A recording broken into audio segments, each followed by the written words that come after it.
नमस्कार दोस्तों, मैं विनय दुबे मुंबई से। कैसे हो अंडे भक्तों? है ना उधर ही जहां छोड़ा था तुमको।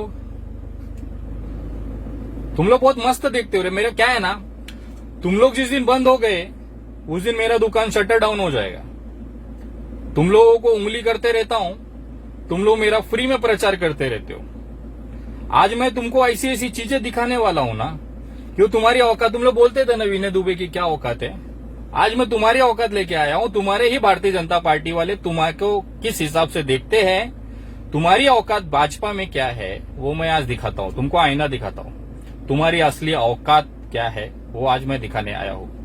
लेकिन उससे पहले देश से मेरा एक सवाल था। आप लोगों को मालूम है क्या, ये चौकीदार जो है ना, वो कुत्ते क्यों पालते हैं? चौकीदार कुत्ते क्यों पालते हैं? क्योंकि कुत्ते भौंकते रहे, चौकीदार सोता रहे, इसके लिए पालते हैं। आजकल देश का माहौल ऐसा है कि यहाँ पे बातें जो है ना वो करोड़ों की हो रही है। दुकान जो खुल रही है वो पकौड़ों की है, और जो संगत है, याराना है, वो भगौड़ों के साथ में। कड़क ना। और हम बनेंगे विश्व गुरु। खैर कोई बात नहीं। ये दिन रात अंधभक्त जो मेहनत करते हैं सोशल मीडिया पे, ये ऐसा करते हैं कि जैसे देश की आजादी में सबसे ज्यादा गोलियां इन्होंने खाई है। अरे बरोबर है, पूरे देश को नहीं पता है। मैं आज उनको बताना चाहता हूं कि देश की आजादी की लड़ाई में सबसे ज्यादा गोलियां इन अंधभक्तों ने ही खाई है, और उनका इस बार पुनर्जन्म हुआ है 2020 में।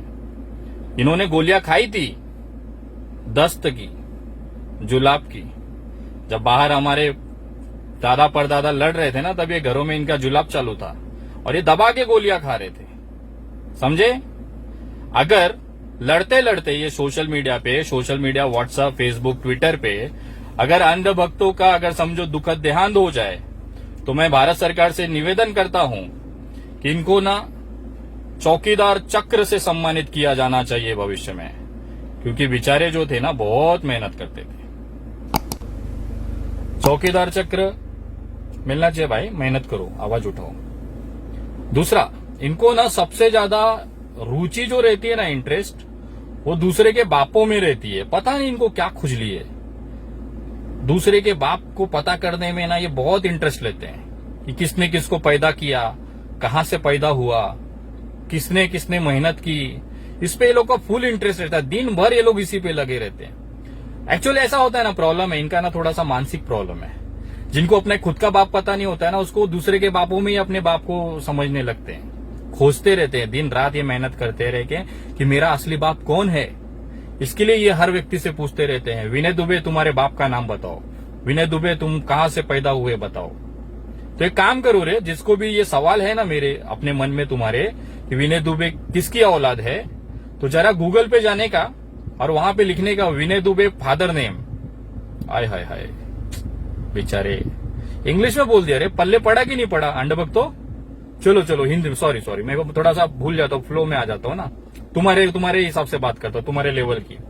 गूगल पे जाने का, उसमें लिखने का विनय दुबे के बाप का नाम, विनय दुबे के पिता का नाम, और जो लिस्ट है जिसमें पूरा आज तक, एबीपी, सारे न्यूज चैनलों की एक रिपोर्ट आई है कि विनय दुबे के असली बाप का नाम क्या है, वो पढ़ने का और उसमें पता करने का विनय दुबे के जो बाप का नाम है ना, वो श्री जटाशंकर दुबे है।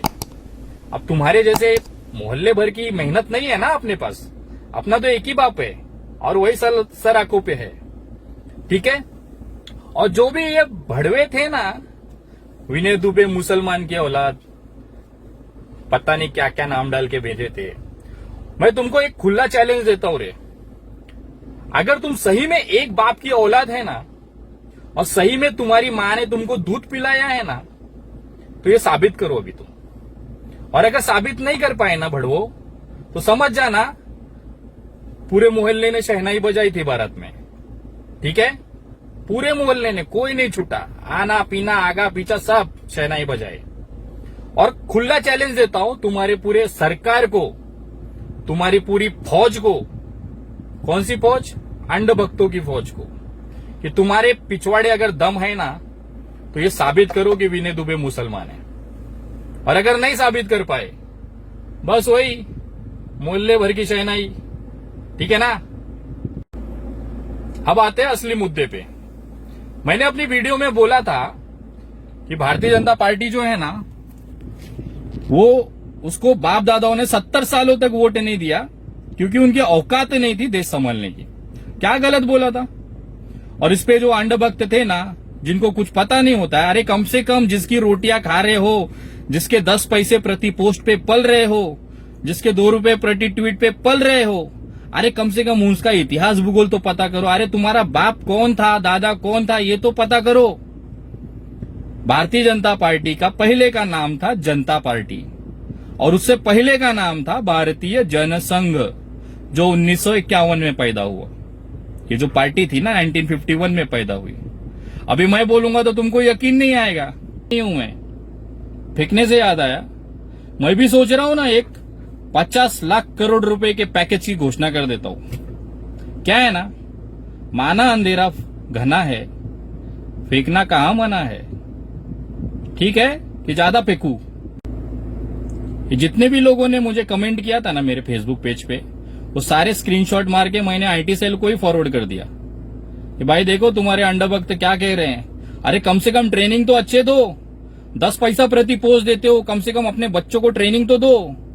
उनको खुद को ये पता नहीं है कि उनकी पार्टी कब पैदा हुई। कमाल है ना।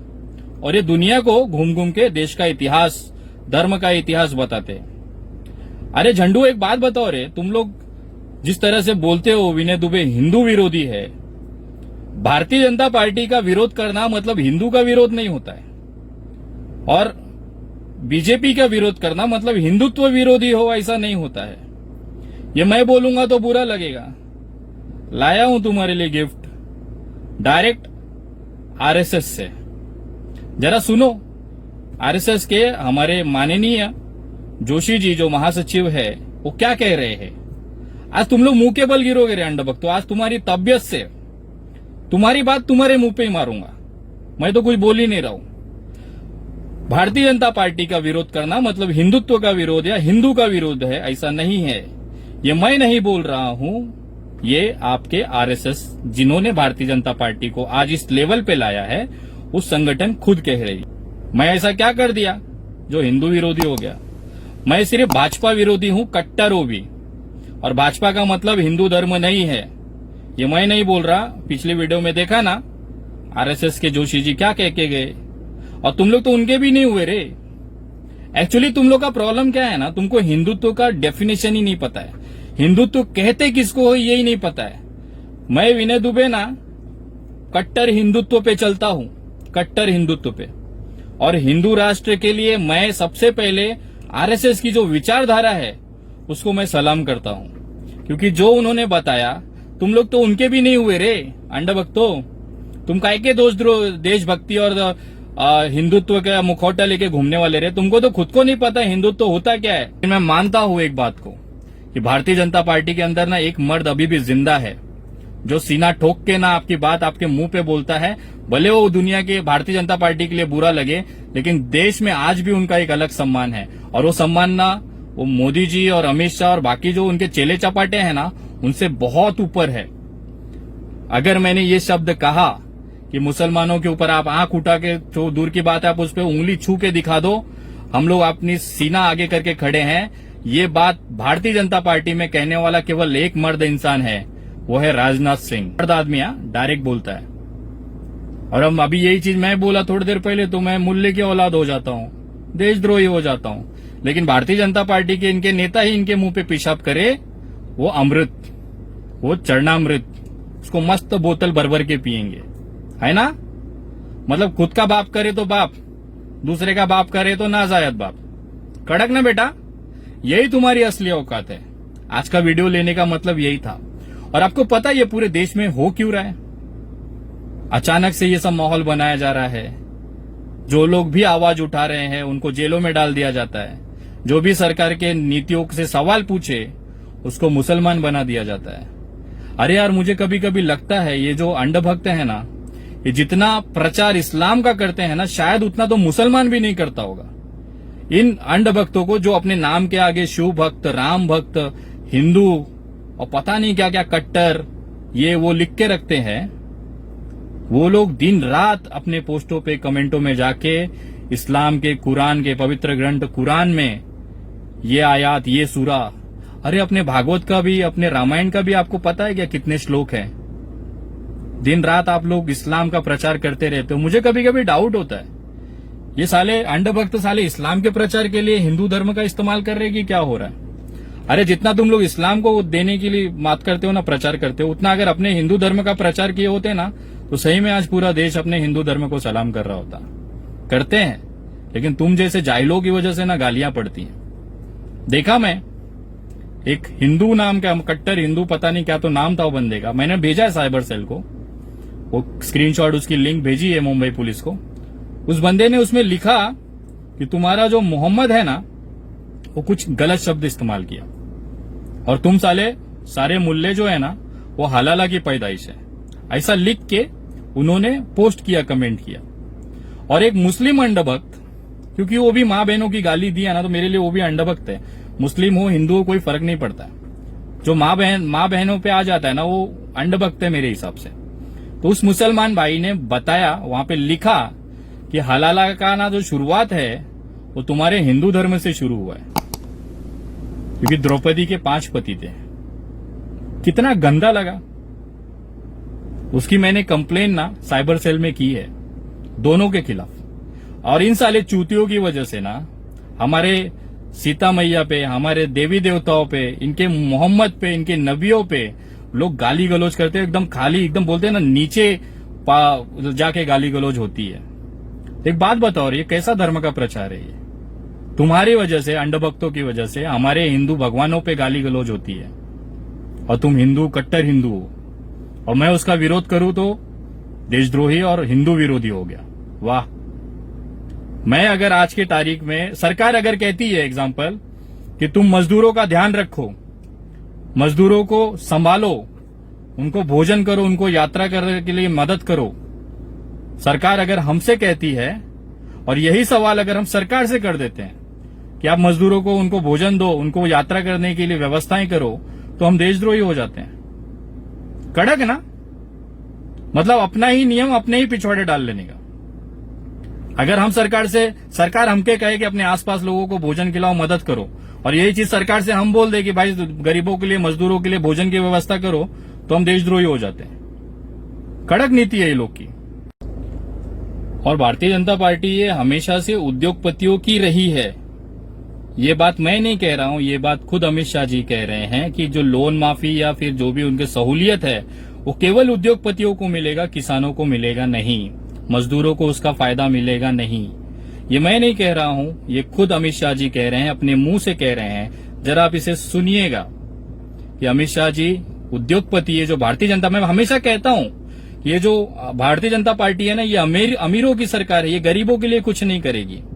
ये विदेश में भारतीय जो अमीर हैं, उनके बच्चों को लाने के लिए फ्लाइट ला सकते हैं, ये हेलीकॉप्टर से करोड़ों के फूल लोगों पे बरसा सकते हैं, लेकिन मजदूरों के लिए ना ट्रेन नहीं चला सकते।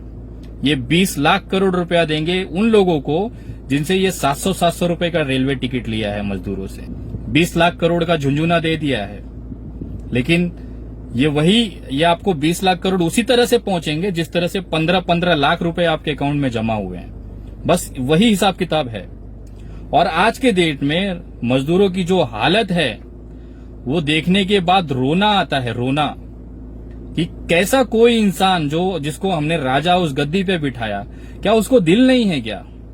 क्या उसके अंदर वो मानवता, इंसानियत नहीं है क्या? या उनके जो ये अंधभक्त फौज है, उनको ये दिख नहीं रहा है क्या?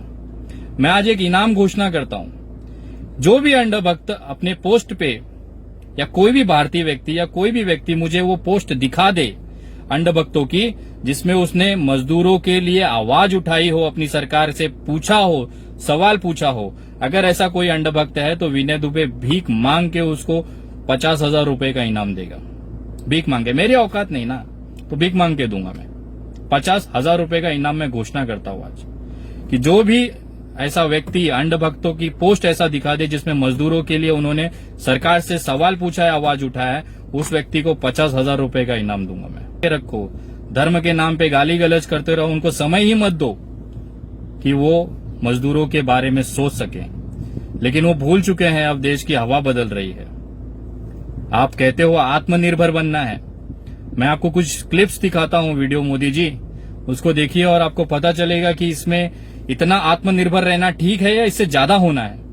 ये 2 वीडियो मैं आपको दिखाता हूं, जरा देखिएगा कि क्या भारत का इंसान आज किस दशा में है और किस मजबूरी में वो ये कदम उठा रहा है। आप देखिएगा। और खास करके अंडभक्तों, तुम लोग तो देखो रे जाई लो कि तुम्हारे देश के प्रधानमंत्री, तुम्हारे देश की सरकार ने क्या हालत कर दिया है आज गरीबों और मजदूरों का। जरा देखो ये वीडियो।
ये है हमारा स्वर्णिम भारत, विश्व गुरु भारत, कचरे से खाना निकाल के खाता हुआ व्यक्ति।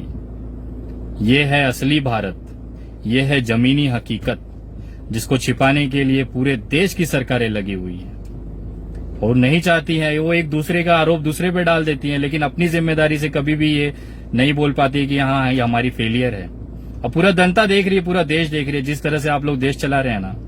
तुम्हारा टाइम आ गया रे बेटा, तुम्हारे सरकार का टाइम आ गया है। अब चाहे कितना भी झुंझुना दे दो, तुम्हारा समय आ गया है। तुम्हारा जो डाउनफॉल है ना वो शुरू हो चुका है। ऐसे ही चलते रहो। जिन मजदूरों ने तुमको ताज पे बिठाया, एसी रूमों में बैठ के तुम लोग ठंडी हवा ले रहे हो ना, उनके पैरों में छाले पड़े हुए हैं। उसके लिए कोई सुविधाएं नहीं है, कुछ भी नहीं है। तो आपको मैं एक उदाहरण देता हूं कि महाराष्ट्र में ना, जब भारतीय जनता पार्टी की सरकार थी, तो नासिक से करोड़ों लाखों की संख्या में जो किसान थे ना, वो पैदल चल के महाराष्ट्र आए थे। मुंबई आके उन्होंने अपने किसान की फसल के लिए आवाज उठाई थी।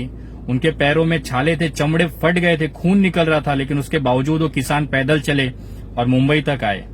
उनकी हाय ऐसी लगी ना कि महाराष्ट्र में आज भारतीय जनता पार्टी के पास संख्या होकर भी वो सत्ता में नहीं बैठ पाई। आप सोचो, करोड़ों मजदूर आज पैदल हैं, रो रहे हैं। इनकी हाय वाया नहीं जाएगी। इनकी जो हाय सरकार को लगेगी ना, मैं आपको लिख के दे सकता हूं, इतिहास हो जाएगा। देश में भारतीय जनता पार्टी का झंडा देखने के लिए लोग तरस जाएंगे। इस तरह का एक टाइम आएगा। यही जो घमंड आज इनके पास है ना, यही कांग्रेस के पास था आज से पहले। उनको लगता था अरे हमें कौन हटा सकता है, हम हमेशा से विजयी होंगे, हमें कौन हराने वाला पैदा होगा। लेकिन समय बदलता है, समय परिवर्तित होता है और समय बदलाव का एक नियम है, ये संसार का नियम है। और जिनको भी ये घमंड है ना, कल यही रास्ते पे पड़े मिलेंगे और ये वादा है। और आप सभी लोगों से कहना चाहूंगा, जो लोग अभी तक मेरे फेसबुक पेज से नहीं जुड़े हैं, कृपया वो जुड़ें और ये आवाज को हर मोबाइल, हर लोगों तक, हर भारतीय तक पहुंचाने की जिम्मेदारी आपकी है। मैं अपने जान जोखिम में डाल के सरकार के विरोध में छाती ठोक के खड़ा रहता हूं, लेकिन उसके बदले में सिर्फ एक अपेक्षा होती है कि ये चीजें सही लोगों तक पहुंचनी चाहिए। लोगों के अंदर ये जागरूकता आनी चाहिए कि आपकी सरकार से सवाल पूछिए, वो आखिर ये गलत क्यों कर रहे हैं। ये मेरी मेहनत अगर उसी दिन सफल होगी जब ये सारी चीजें, ये सारी जानकारियां उन तक ये पहुंचेगी। तो मैं तमाम लोगों से बोलता हूं कि आप मेरे पेज, फेसबुक पेज द विनय दुबे, उस पर आप जाएं। उस पर करीबन इस समय 55,000-56,000 के आसपास फॉलोवर्स हैं। उसको देखें, उस पेज पे जुड़ें और मेरी जो आवाज है वो लोगों तक, हर भारतीय तक पहुंचनी चाहिए। और इन अन्ना भक्तों का तो मैं जीना हराम करके रखूंगा। जब तक बाहर हूं, जब तक आजाद हूं, तब तक पेलते रहूंगा, कोई दिक्कत नहीं है। तुम मुझे लेते रहो, मैं तुम्हें लेता रहता हूं अन्ना भक्तों। और खुश रहो तबीयत से, तुम्हारी औकात से ज्यादा मैं तुम्हें लेता हूं। मैं अकेला हूं, मेरे पास कोई फौज नहीं है। बस मेरे पास जो है लोगों की दुआएं हैं, मजदूरों की दुआएं हैं। और उन लोगों के लिए एक बताना चाहूंगा कि मेरी जो अगली वीडियो होगी, वो जिस तरह से बसों में मैंने लोगों को भेजा है, जिस तरह से टेम्पो ट्रकों में मैंने लोगों को भेजा है, जिस तरह से रेलवे से मैं लोगों को भेज रहा हूं, अंदरूनी तौर पे एक पूरी की पूरी सीरीज उसकी वीडियो मैंने बनाई है, वो मैं आप लोगों को पोस्ट करता हूं। और जो लोग मुझसे पूछते हैं ना तेरी 40 बसें कहां गई, उनके मुंह पे वापिस आके थूक के चला जाऊंगा। देख, मेरी 40 नहीं, मेरी करीबन 200 के ऊपर गाड़ियां गई हैं इस समय महाराष्ट्र मुंबई से उत्तर भारत की तरफ, और उस सारी गाड़ियों की लिस्ट उनकी सरकार की परमिशन के साथ मैं पोस्ट करूंगा और तुम्हारे मुंह पे ना वापिस एक बार तमाचा मारूंगा। तुम सारे इतने हजारों लाखों की संख्या में अंडभक्त हो के मेरा कुछ नहीं उखाड़ पाए, मैं अकेला तुम्हारी बजाते रहूंगा। तुम्हारी सरकार, तुम्हारी पूरी फौज सोशल मीडिया की, उसके बावजूद विनय दुबे आता है और तुम्हारे ऊपर करके चला जाता है। उखाड़ लो जो उखाड़ना है, देखना है मेरे को भी। जय हिंद, जय महाराष्ट्र।